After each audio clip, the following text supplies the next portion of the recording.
Welcome. Gurukul চ্যানেলের পক্ষ থেকে আমার সকল মাধ্যমিক পরীক্ষার্থীদের শুভেচ্ছা এবং অভিনন্দন। আশা করি তোমাদের পরীক্ষার প্রস্তুতি খুব ভালোভাবেই চলছে। তোমাদের এই প্রস্তুতিকে আরও বুস্ট আপ করার জন্য আমি আজকে তোমাদের সঙ্গে আলোচনা করব এবছর মাধ্যমিক পরীক্ষার অঙ্ক বিষয়ে কোন কোন সম্পাদ্য তোমরা খুব ভালোভাবে অনুশীলন করবে।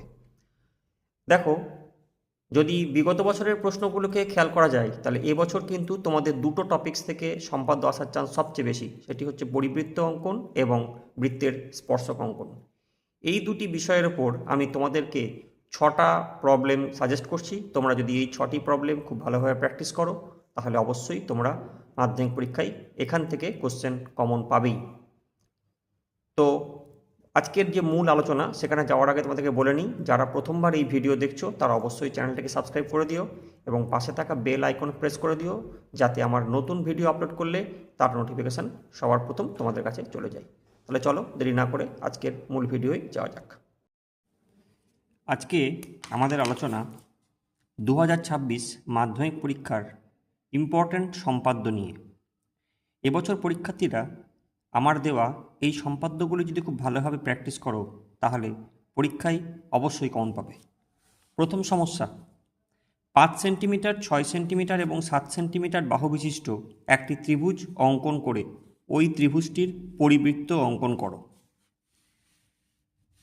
দ্বিতীয় সমস্যা, একটি সমদ্বিবাহু ত্রিভুজ যার ভূমির দৈর্ঘ্য 5.2 সেমি এবং সমান বাহুদ্বয়ের দৈর্ঘ্য 7 সেমি, ত্রিভুজটির পরিবৃত্ত অঙ্কন করো। তৃতীয় সমস্যা, একটি সমকোণী ত্রিভুজ যার সমকোণ সংলগ্ন বাহু দুটির দৈর্ঘ্য 4 সেমি এবং 8 সেমি, ত্রিভুজটির পরিবৃত্ত অঙ্কন করো। তোমাদের জন্য পরিবৃত্ত থেকে আমি 3টি গাণিতিক সমস্যা দিয়েছি।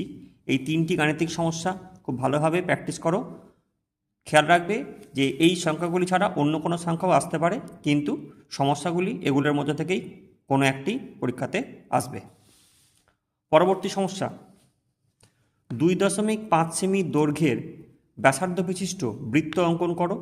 ওই বৃত্তের উপর অবস্থিত যে কোনো একটি বিন্দু এ, ওই বিন্দুতে বৃত্তের একটি স্পর্শক অঙ্কন করো। এবছর তোমাদের জন্য স্পর্শক অঙ্কন কিন্তু খুব ইম্পর্টেন্ট। স্পর্শক থেকেও আমি 3টে সমস্যা তোমাদের জন্য সিলেক্ট করেছি। তার দ্বিতীয় সমস্যা হচ্ছে 2.6 সেন্টিমিটার দৈর্ঘ্যের ব্যাসার্ধের একটি বৃত্ত আঁকি এবং ওই বৃত্তের কেন্দ্র থেকে 5.7 সেন্টিমিটার দূরে ওই বৃত্তের বহিস্থ কোনো বিন্দু থেকে বৃত্তের একটি স্পর্শক অঙ্কন করি। তার সঙ্গে এই লাস্ট সমস্যাটাও তোমরা একটু দেখে রাখবে। এটি হচ্ছে 2টি স্পর্শক অঙ্কন। 4 সেন্টিমিটার দৈর্ঘ্যের ব্যাসার্ধ বিশিষ্ট একটি বৃত্ত অঙ্কন করো। ওই বৃত্তের কেন্দ্র থেকে 7.5 সেমি দূরে ওই বৃত্তের বহিস্থ কোনো বিন্দু থেকে ওই বৃত্তের 2টি স্পর্শক অঙ্কন করো। আশা করা যায় এই সমস্যাগুলো যদি তোমরা ভালোভাবে প্র্যাকটিস করো তাহলে অবশ্যই তোমরা এখান থেকে কমন পাবে।